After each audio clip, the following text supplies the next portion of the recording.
Taste the Daily. இந்திய ராணுவம் நடத்திய அதிரடி தாக்குதலில் சுமார் 80 தீவிரவாதிகள் கொல்லப்பட்டிருக்கலாம் என தகவல். ஆபரேஷன் சிந்தூரில் பஹவல்பூர் முரிட்கேவில் மட்டும் 30 தீவிரவாதிகள் சுட்டுக் கொல்லப்பட்டதாக தகவல்.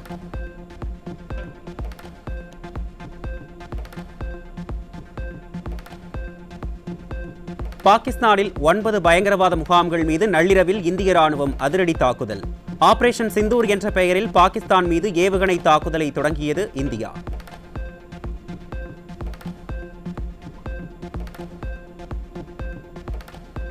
பஹல்காம் தாக்குதலுக்கு பதிலடியாக ஆபரேஷன் சிந்தூர் என்ற பெயரில் இந்திய ராணுவம் மற்றும் விமானப்படை இணைந்து அதிரடி. பாகிஸ்தானில் பயங்கரவாதிகளின் முகாம்கள் மீது துல்லிய தாக்குதல் நடத்தப்பட்டுள்ளதாக இந்திய ராணுவம் அறிவிப்பு.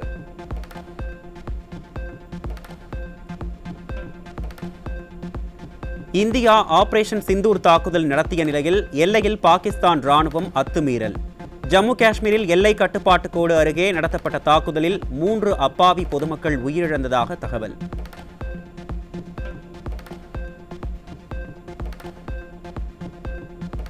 பஹல்காமில் தீவிரவாதிகள் நடத்திய காட்டுமிராண்டித்தனமான தாக்குதலுக்கு 2 வாரங்களில் இந்தியா பதிலடி. எல்லை பகுதியில் பதிலடி தாக்குதல் நடத்த தயார் என்றும் வெற்றிக்கான பயிற்சி என்றும் இந்திய ராணுவம் வீடியோ வெளியிட்டு அறிவிப்பு. So I'll find you. That's my job. That's my mission. That's my promise. I'll find you.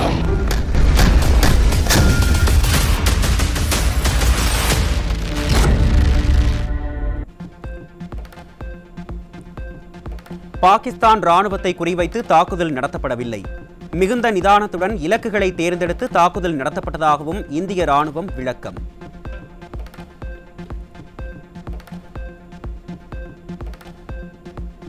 Lashkar-e Taiba, Jaish e Mohammed தலைமையகங்களை குறிவைத்து முரிடிக் என்ற இடத்தில் இந்திய ராணுவம் தாக்குதல். ஆபரேஷன் சிந்தூர் என்ற பெயரில் பஹல்காம் தாக்குதலுக்கு நீதி நிலைநாட்டப்பட்டது என இந்திய ராணுவம் பதிவு.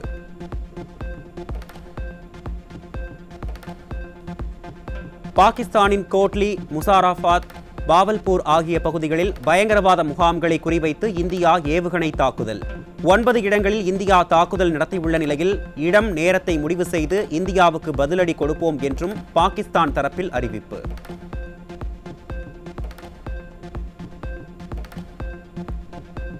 இந்திய ராணுவத்தின் பதிலடி தாக்குதலை தொடர்ந்து பாகிஸ்தானின் லாகூரில் அவசர நிலை பிரகடனம். லாகூர் மற்றும் சியால்கோட் ஆகிய 2 விமான நிலையங்கள் அடுத்த 48 மணி நேரத்திற்கு மூடப்படும் என பாகிஸ்தான் அறிவிப்பு.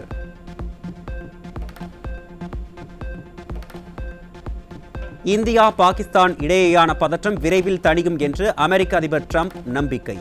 இரு நாட்டு தாக்குதல் நிலைமையை உன்னிப்பாக கவனித்து வருவதாக அமெரிக்க வெளியுறவுத்துறை தகவல்.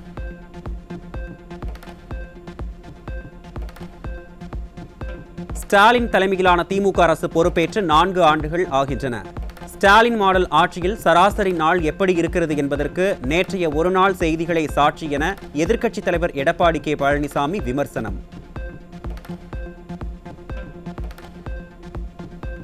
ஒவ்வொரு நாளும் இப்படி கொலைகளுக்கும் கலவரங்களுக்கும் சமூக அவலங்களுக்கும் இடையில்தான் நாம் வாழ்கிறோம் என எதிர்க்கட்சித் தலைவர் வேதனை. ஆனால் இது எதை பற்றியும் துளியும் அக்கறை இல்லாதவராய் 4 ஆண்டு கழிந்துவிட்டது என ஒரு வீடியோ ஷூட் எடுத்துக்கொண்டு ஸ்டாலின் வருவார் பாருங்களேன் என்றும் விமர்சனம்.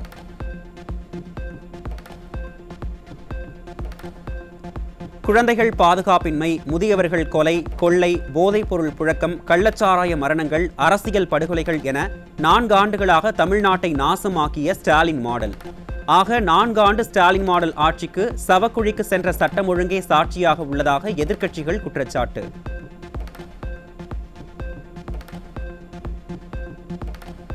எங்கு பார்த்தாலும் கொலை, கொள்ளை என சட்டம் ஒழுங்கு முற்றிலுமாக சீரழிந்து விட்டது. அதிமுக தலைமை நிலைய செயலாளர் SP வேலுமணி குற்றச்சாட்டு.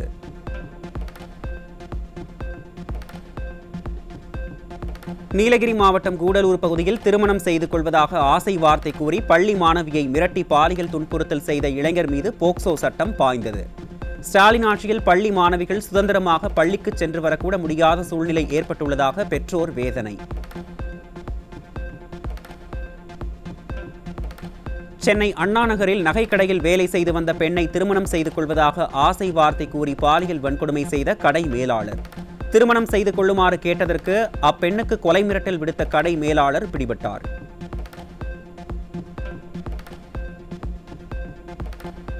சேலம் மாவட்டம் மேட்டூர் அருகே நிலத்தை தனது பெயருக்கு மாற்றித்தராத சித்தப்பாவை அடித்து கொலை செய்த இளைஞர் சிக்கினார்.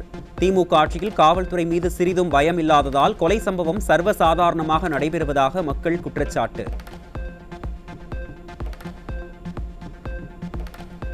ராணிப்பேட்டை மாவட்டம் காவேரிப்பாக்கம் அடுத்த ஆலப்பாக்கம் பகுதியில் இளைஞர் கழுத்தறுத்து கொடூர கொலை. ஸ்டாலினின் 4 ஆண்டு கால ஆட்சிக்கு நாள்தோறும் சந்தி சிரிக்கும் சட்டம் ஒழுங்கே சாட்சி.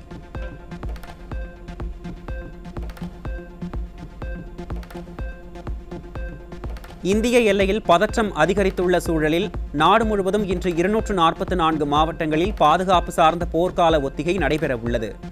ஒத்திகையின் போது வான்வழி தாக்குதல் குறித்த எச்சரிக்கை ஒலியை ஒலிக்கச் செய்து மக்கள் தங்களை காத்துக் கொள்ளுமாறு வழிமுறைகளை பின்பற்றச் செய்ய நடவடிக்கை.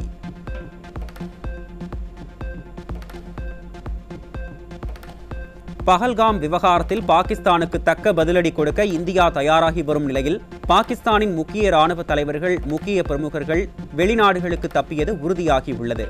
லண்டன், நியூஜெர்சி, ஆஸ்திரேலியா மற்றும் கனடா ஆகிய இடங்களுக்கு தப்பி ஓடியுள்ள நிலையில் உயர்மட்ட ராணுவ அதிகாரிகள் நாட்டை விட்டு வெளியேறியது உறுதியானதால் மேலும் பீதியில் ஆழ்ந்துள்ள பாகிஸ்தானியர்கள்.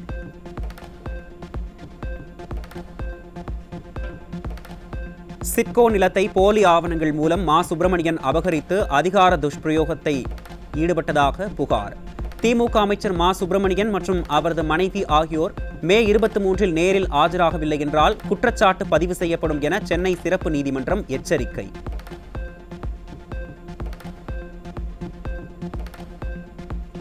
முன்னாள் அமைச்சர் பொன்முடியின் பேரன் நீட் தேர்வு எழுதிய வீடியோ வெளியாகி நாட்டு மக்களுக்கு வெட்ட வெளிச்சமான விடியா திமுகவின் இரட்டை வேடம். மக்களின் உணர்வுகளை விற்று நீட் எதிர்ப்பு என்ற பெயரில் பொய்யான பரப்புரை செய்யும் திமுக தங்கள் குடும்பத்திற்கு மட்டும் சிவப்பு கம்பளம் விரித்து மக்களை முட்டாளாக்குவதா என கேள்வி.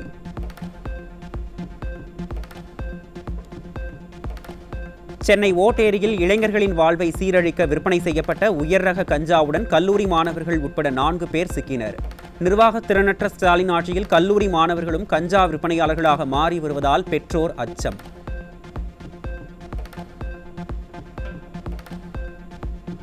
சேலத்தில் குடிநீர் குழாய் பதிக்கும் பணிக்காக ஜேசிபி மூலம் குழி தோண்டிய போது இன்டர்நெட் கம்பம் விழுந்ததில் தொழிலாளி ஒருவர் சம்பவ இடத்திலேயே உயிரிழந்த நிலையில் 2 தொழிலாளர்கள் படுகாயங்களுடன் மருத்துவமனையில் அனுமதி. ஸ்டாலின் ஆட்சியில் முன்னெச்சரிக்கை நடவடிக்கைகளை முறையாக கையாளாததால் இதுபோன்ற அவலம் தொடர்வதாக மக்கள் குற்றச்சாட்டு.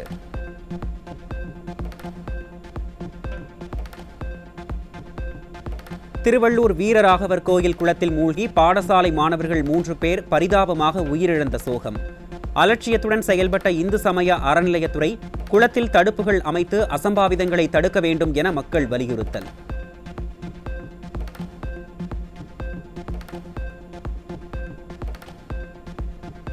ராணிப்பேட்டை மாவட்டம் ஆற்காடு அருகே கேரம்போர்டு விளையாட்டில் ஏற்பட்ட தகராறில் வீட்டின் மீது பெட்ரோல் குண்டு வீசிய இளைஞர்கள். காவல்துறை மீதான பயம் இல்லாததாலும் மது போதையாலும் குற்ற சம்பவங்கள் அதிகரித்துள்ளதாக மக்கள் குற்றச்சாட்டு.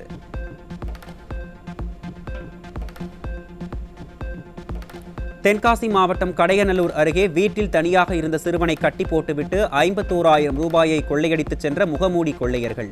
பொதுமக்கள் நடமாட்டம் அதிகம் உள்ள பகுதியிலேயே முகமூடி நபர்கள் துணிகர கொள்ளையில் ஈடுபடும் அவலம் எழுந்துள்ள நிலையில் தமிழகத்தில் நடப்பது சட்டத்தின் ஆட்சியா காட்டாட்சியா என மக்கள் கேள்வி. அந்த பின்பக்க கதை வழியாக உள்ளே வந்து இவனை ஜன்னலில் வேடிக்கை பார்த்துக்கிட்டு இருந்த பையனை பின்பக்கத்தில் கழுத்தை பிடிச்சி அமுக்கிக்கிட்டாங்க திரும்ப விடாமல். அதில் ஒருத்தன்ட்ட வந்து ஒருத்தன் சொல்லியிருக்கிறான், அதை சீக்கிரட்ரா அப்படின்ட்டு இருக்கான். அந்த ஆள் அதை எடுத்து கொடுத்தவொடனே இவனை வந்து மூஞ்சியில் ஏதோ தெளித்த மாதிரிக்கு இவனுக்கு தண்ணி தெளித்த மாதிரிக்கு இருந்திருக்கு. இவன் கொஞ்சம் மயக்கமாக ஆகிட்டான். வேறு இவன்கிட்ட சாவியை கேட்டு இந்த இதை செய்கிறதுக்கு முன்னாடி சாவி கேட்டிருக்காங்கல்ல, சாவி கேட்ட இடத்துல எங்கள் அண்ணனுக்கு தெரியல, எங்கள் அப்பா எங்கே வச்சுட்டு போச்சு எனக்கு தெரியுதுன்னு சொன்ன உடனே இவனை மயக்க மடையை வச்சுட்டு அவங்களாவே தேடி இருப்பாங்க அவளுக்கு பீரோவில். ஈரோடு மாவட்டம் சிவகிரி அருகே நகைக்காக வயதான தம்பதியினர் கொலை செய்யப்பட்ட பகுதியில் மற்றொரு வீட்டில் கொள்ளையடிக்க முயற்சி நடைபெற்றதால் பொதுமக்கள் அதிர்ச்சி. ஸ்டாலினின் நிர்வாக திறனற்ற காவல்துறை கும்பகர்ண தூக்கத்தில் இருப்பதால் கொள்ளை வழிப்பறி சம்பவங்கள் அதிக அளவில் நடப்பதாக மக்கள் குற்றச்சாட்டு.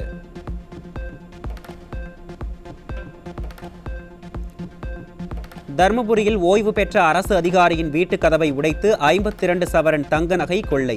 விடியா ஸ்டாலின் ஆட்சியில் ஏவல் துறையின் அலட்சியத்தால் கொள்ளை சம்பவங்கள் நாளுக்கு நாள் அதிகரித்துள்ளதாக குற்றச்சாட்டு.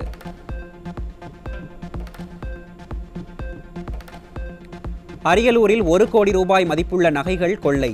கொலை, கொள்ளை, பாலியல் வன்கொடுமைகள் நடைபெறாத நாளே இல்லை எனும் நிலையை உருவாக்கியதே ஸ்டாலின் மாடலின் 4 ஆண்டு கால சோதனைக்கு சாட்சி என மக்கள் குற்றச்சாட்டு.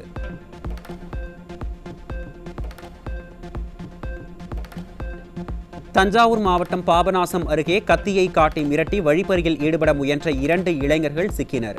ஸ்டாலின் ஆட்சியில் சட்டம் ஒழுங்கு சரியில்லாததால் வழிப்பறி சம்பவங்கள் அதிகரித்து வருவதாக பொதுமக்கள் குற்றச்சாட்டு.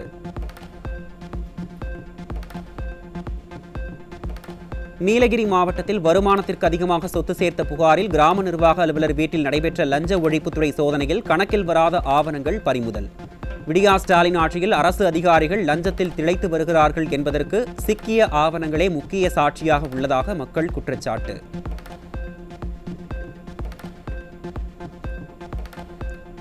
தூத்துக்குடியில் பட்டா மாறுதலுக்கு லஞ்சம் வாங்கிய கிராம நிர்வாக அலுவலர் பிடிபட்டார்.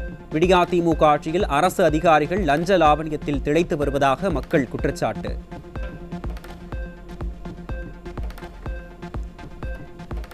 திருநெல்வேலி மாவட்டம் பணக்குடி அருகே பெட்ரோல் பங்க் ஊழியரை தாக்கி 36 லட்சம் ரூபாய் பணம் கொள்ளை.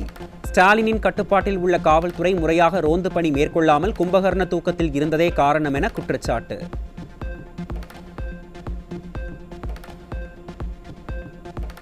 தமிழகத்தில் இன்று 2 இடங்களில் போர்க்கால ஒத்திகை நடைபெறும் என அறிவிப்பு. மாலை 4 மணிக்கு சென்னை துறைமுகம் மற்றும் கல்பாக்கம் அணுமின் நிலையத்தில் பாதுகாப்பு ஒத்திகை நடைபெறும் என்று அறிவிப்பு.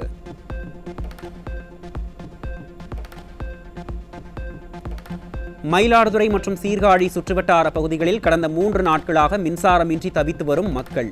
மின்வாரியத்துறை ஊழியர்கள் மெத்தனமாக பணியை மேற்கொள்வதாகவும் மக்கள் குற்றச்சாட்டு.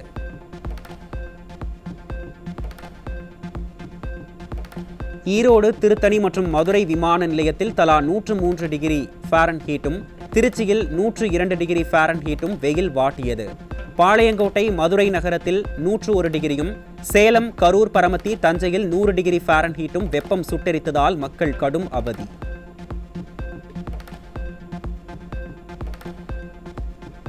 திருப்பூர் மாவட்டம் தாராபுரம் அருகே மணல் திருட்டில் ஈடுபட்ட திமுகவினர் மீது புகாரளித்த அதிமுக நிர்வாகி மீது கொலைவெறி தாக்குதல்.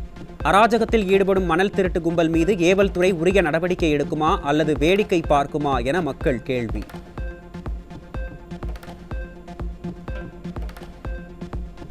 விழுப்புரம் மாவட்டம் கண்டமங்கலம் ஒன்றியம் மலட்டாற்றின் குறுக்கே 2023ஆம் ஆண்டு திமுக ஆட்சியில் கட்டப்பட்ட மேம்பாலம் வெள்ளப்பெருக்கால் உடைப்பு ஏற்பட்டு 5 மாத காலமாகியும் சரி செய்யப்படவில்லை என மக்கள் குற்றச்சாட்டு. கலெக்ஷன் கமிஷன் கரப்ஷனில் மட்டுமே குறிக்கோளாக இருக்கும் ஸ்டாலின் மாடல் அரசு இது குறித்து உரிய நடவடிக்கை எடுக்க வேண்டும் என வலியுறுத்தல்.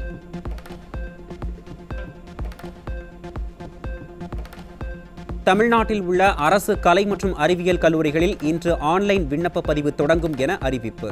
அரசு பாலிடெக்னிக் கல்லூரிகளுக்கான மாணவர் சேர்க்கை விண்ணப்ப பதிவும் இன்று தொடங்குகிறது.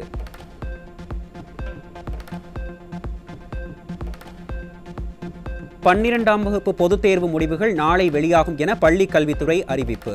தேர்வு முடிவுகள் மே 9ஆம் தேதி வெளியாகும் என அறிவிக்கப்பட்டிருந்த நிலையில் ஒரு நாள் முன்னதாகவே வெளியாகிறது.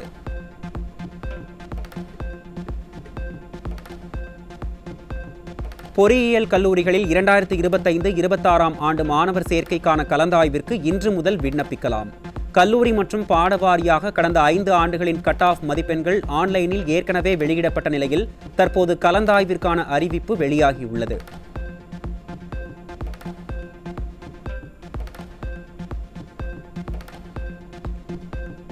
கோவை வடக்கு மண்டலத்தில் ஊதியத்தை உயர்த்தித் தர வலியுறுத்திய அலுவலக தூய்மை பணியாளர்கள் 7 பேரை முன்னறிவிப்பின்றி வேலையில் இருந்து நிறுத்திய மாநகராட்சி.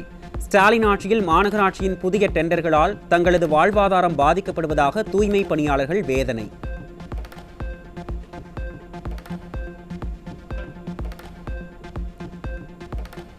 திருவண்ணாமலை மாவட்டம் ஆரணியில் நடைபெற்ற விவசாயிகள் குறைதீர் கூட்டம்.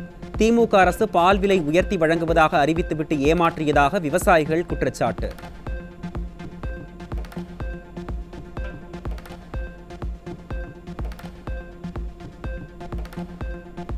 திருவள்ளூர் அருகே வீட்டுமனை பட்டா வழங்க 3 மணி நேரத்திற்கு மேலாக தாமதமாக வந்த திமுக எம்எல்ஏ. குடிநீர் போன்ற அத்தியாவசிய பொருட்களும் வழங்காததால் பொதுமக்கள் அவதி.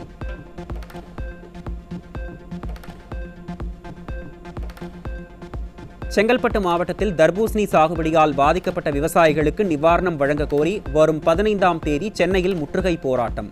விவசாய சங்கங்கள் கூட்டமைப்பு அறிவிப்பு.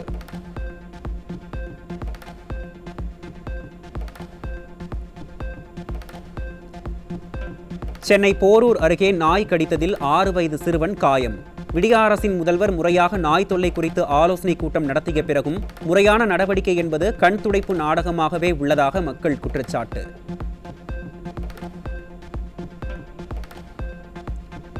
கிருஷ்ணகிரி மாவட்டம் ஓசூர் அருகே கைப்பந்து விளையாட்டில் ஏற்பட்ட தகராறு சாதி மோதலாக மாறியதில் பட்டியல் இன பெண்கள் 2 படுகாயம். போலி சமூக நீதி பேசும் விடியா ஆட்சியில் சாதி மோதல்கள் நாளுக்கு நாள் அதிகரித்து வருவதாக மக்கள் குற்றச்சாட்டு.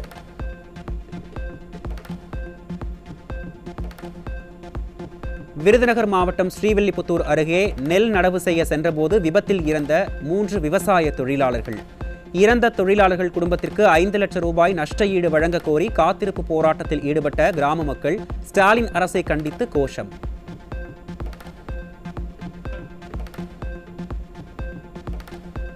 சிவகாசி அருகே நீர்நிலை ஆக்கிரமிப்பில் உள்ள பொது கழிப்பறையை இடிக்க எதிர்ப்பு தெரிவித்து தீக்குளிக்க முயன்ற திமுக மாமன்ற கவுன்சிலர்.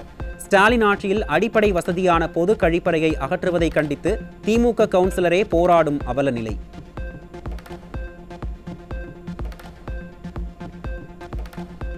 சென்னை மெரினா அயோத்தியா நகர் பகுதியில் கள்ளச்சந்தையில் மதுபானம் விற்பனை செய்த நபர். ஸ்டாலின் ஆட்சியில் டாஸ்மாக் மூடியிருந்தாலும் கள்ளச்சந்தை மூலம் கல்லா கட்டுவதாக பொதுமக்கள் குற்றச்சாட்டு.